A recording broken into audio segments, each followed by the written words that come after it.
G'day YouTube, Warbles on a lot here. Those of you familiar with my channel will be aware that I have this habit of storing water in low-cost Chinese temporary swimming pools. This is what they call a 12-foot prism-framed pool. Presumably the name is taken from the fact that it's a 12-sided frame constructed of steel tubes with welded intersections that slot into one another, forming the rim of a bag which holds the water. And to stop the water from going rotten, as it were, there's an ultraviolet cover. It turns out there are two different styles of cover. This one, which is only maybe 3 months old, this is one of the good ones. It's made from a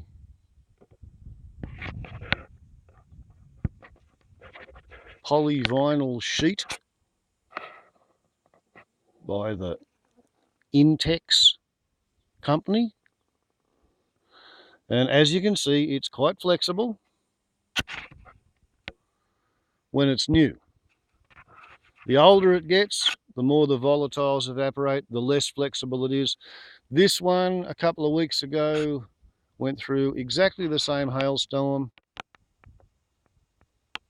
which this one did, but it was 15 months old, and it just had zero tolerance for hailstone impact, even though they were fairly small hailstones. It was shredded.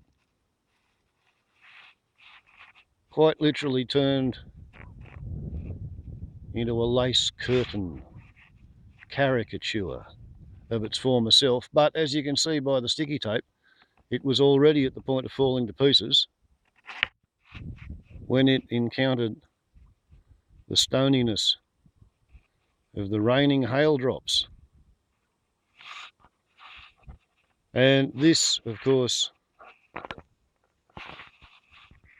is an air boom, which, because it was suffering from unfixable leaks at about the 4-year mark, it's been filled with construction foam at fairly considerable cost. Like a dozen cans of the stuff at $20 a can, and that's considered good because normally they're $24 a can. And by buying a crate in bulk, I got them at a discount. So $240 for the foam to fix the leaking air boom on the 5-year-old boy wall tank, which was bought because it was a cheap way of storing water at $160. And of course, every year it consumes a $32 to $39, depending on the price of them, vinyl Intex ultraviolet cover. It's just part of the operating cost. However, 12 to 15 months for $30 plus freight isn't so bad. Trouble is, this is an alternative style of a pool cover called a Bestway, and it's made from woven polyester tarpaulin. It's really thin, and this actually went on about a week after the Intex cover went on the prism frame 12-foot diameter tank. So we've got 4 months of a vinyl pool cover versus 4 months of a polytarp pool cover, both in the Australian winter and spring sunlight. Note, by the way, how my endangered species sanctuary's firefighting pond supports the local apiarist industry. They have a couple of truckloads of bee boxes about 3/4 of a kilometre due north of here. Anyway, back to the subject at hand. If you're going to use cheap Chinese swimming pools as water storage, then it pays to have a little stock of ultraviolet covers on hand. So in fact, when I fitted that vinyl Intex ultraviolet cover 15 months ago, I ordered some spare pool covers at the same time, I think, that I ordered the pool covers for the prism framed pool. Clang goes the fuel dump, expanding in the sunlight. However, what showed up was not the correct Intex covers. What they'd sent me was two absolutely correct item 12-foot round metal frame pool covers. Weight 3.1 kilograms. 6.8 pounds gross weight, 3.25 kilograms in the box. And also, I got stuck with two of these useless pieces of shit. One of which has been an absolute irritation for the entire time that I've tried to have it in service, because the air holes in the weave don't hold water. So when you pull it on, throwing a handful of water over the air boom and pulling the ultraviolet cover tight does not suffice to create a barometric pressure lock which will hold the ultraviolet cover in place. So the slightest wind tends to blow the bloody thing off, and therefore anybody misfortunate enough to try and use one of these things is kind of forced, right from the initial date of installation, to retrofit the thing with sticky tape in an ongoing, never-ending, miserable effort to prevent this thing from blowing away.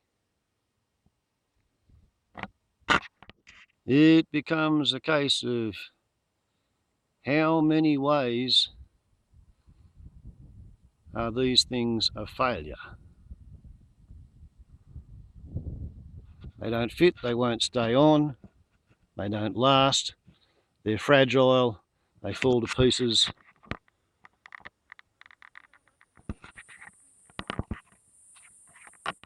To my way of thinking, it defies comprehension as to why anybody who wants to remain in business for any length of time would get involved with supplying these pieces of garbage to their customers. So before I sent the money, I had the proverbial few words with young Lachlan of Clark Rubber at 18 Cobra Road, Dubbo.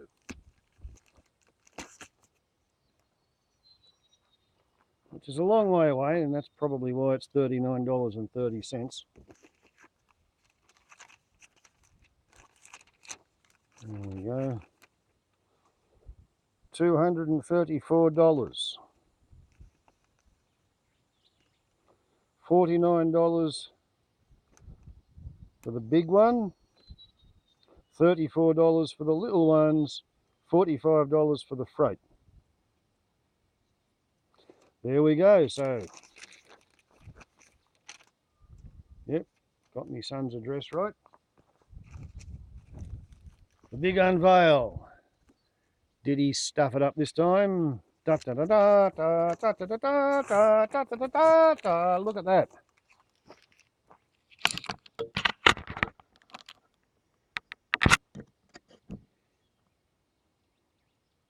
Isn't that lovely?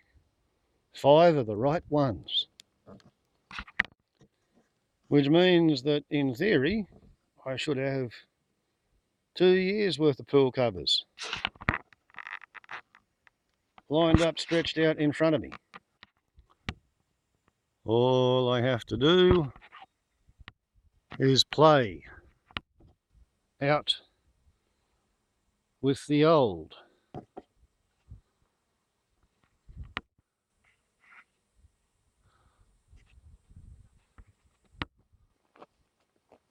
Ensuring that one harvests the big ball of Venetian blind cord that's inside the hem of the soon-to-be discarded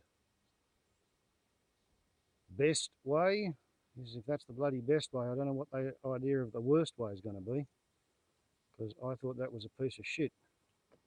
I certainly didn't like having to pay $35 for it. But because it was such a terrible failure as a pool cover, it's got to be the most expensive ball of Venetian blind cord I've ever purchased. Now, because these covers are made for pools that are actually round, whereas this particular pool, through some quirk of manufacturing, I think they rolled it up while it was hot, so it has almost vertical sides on the south and very close to vertical side on the north, whereas to the west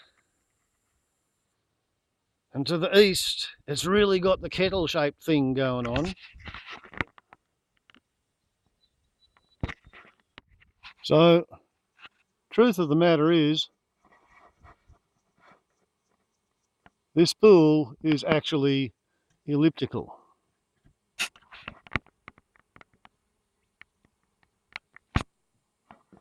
We have a long axis that we're sort of looking along,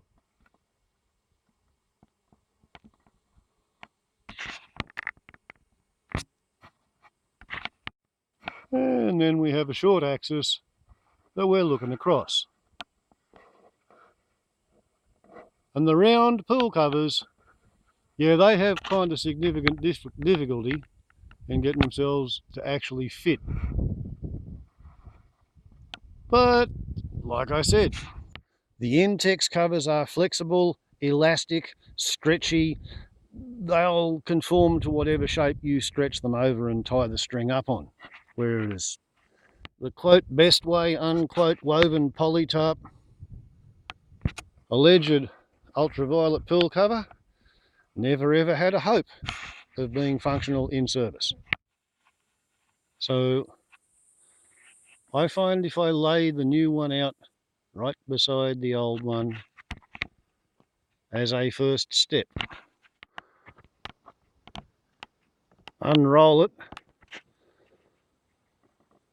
so that when you pick up the near edge of it, near edge to the camera that is, you can pull it up and over and float that thing across the water and wait for a bit of a lull in the wind before starting. And float the new cover across the water before getting it over the air boom. And because this peculiar ellipsoidal out of shape condition has to be sort of rectified a little bit, what I tend to do is, before I do up the drawstring,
well, as you can see, I try to roll it up, and usually it works a bit better than that, but this time it'll have to wait for the tension of the string to make it hold.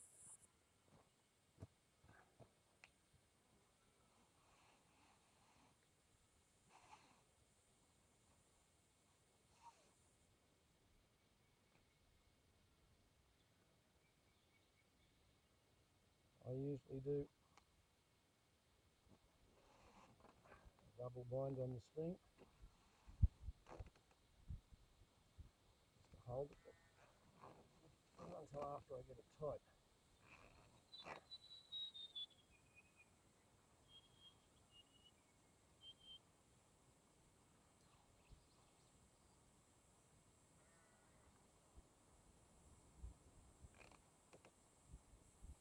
That'll hold the tension.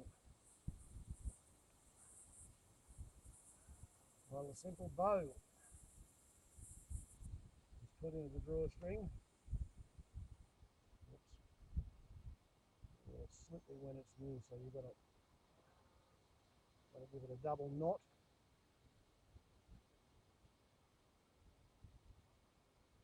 And then roll it up because it's sensitive to ultraviolet light. So it gets tucked inside the roll. And then you can proceed to roll up the extra material. Once it's inside the string, it'll stay there. And then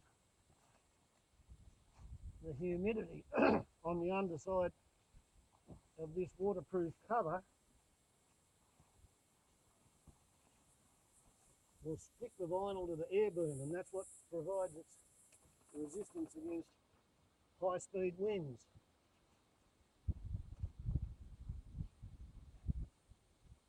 And the polytart from Bestway just could not achieve that. After rolling, of course, retighten the string.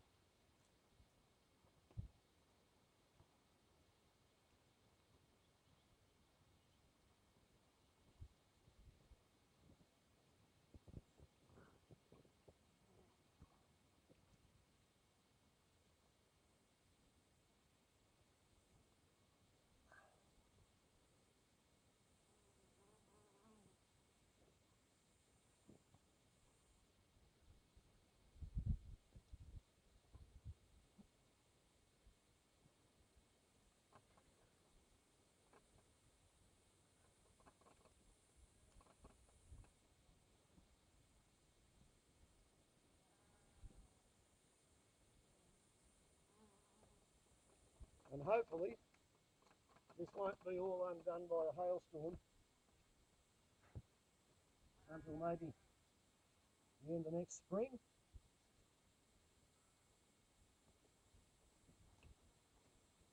At least.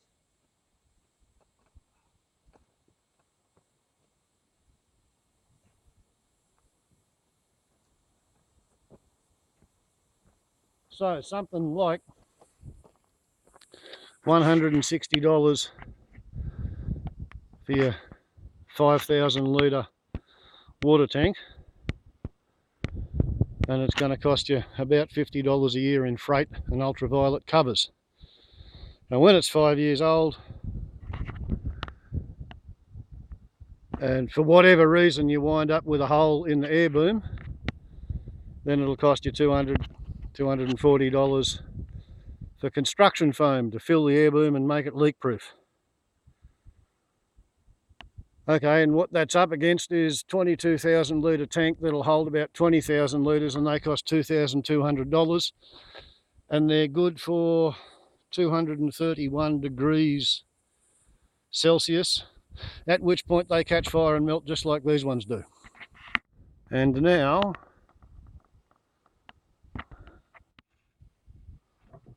Warble's got to do it all again.